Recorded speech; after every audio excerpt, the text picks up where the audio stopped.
Yeah, you know, we use the term life or death. We're trying to be very optimistic about this because there is life, there is hope, and there is you doing the best thing you can do for yourself, which is to make an appointment every year to get a mammogram.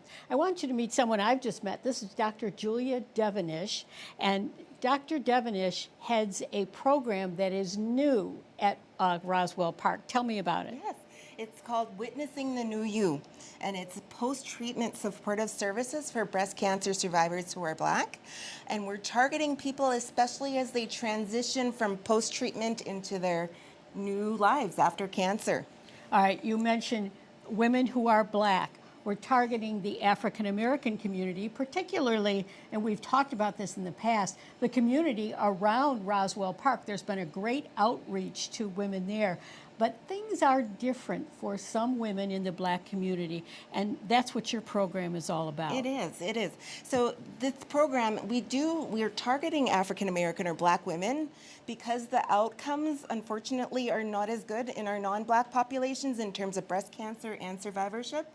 We're targeting Black women, but it's open to all breast cancer survivors. And anybody who feels like when they transitioned into post-treatment didn't get the support they needed at that time, which is a lot of women we're finding. Yeah, and that's what you're for. Yes. Why are the outcomes worse for Black women?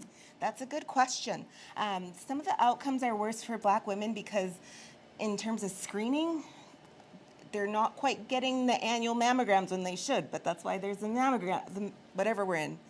Mammothon. Mammothon. Yeah. I can't say that. And also, there's a treatment disparity. Black women are diagnosed at later stages of the disease, and then there's also treatment outcomes, like in terms of what medications are used and when and how. Okay, and you just made an important point.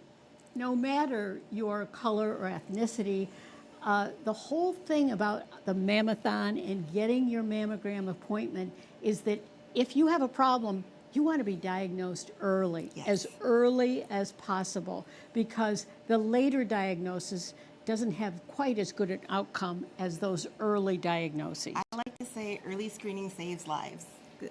There's data that shows that.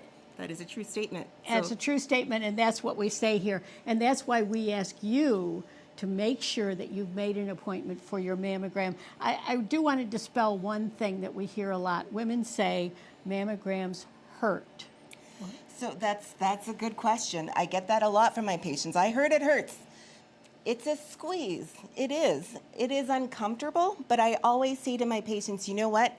A little discomfort can save your lives, and let's outweigh the benefits and the risks here. And usually I'm successful when I convince people to go get it done. And you know what I always say? I always say, if you've had children, this is nothing. Seriously. This is absolutely nothing compared to that. A squeeze is nothing.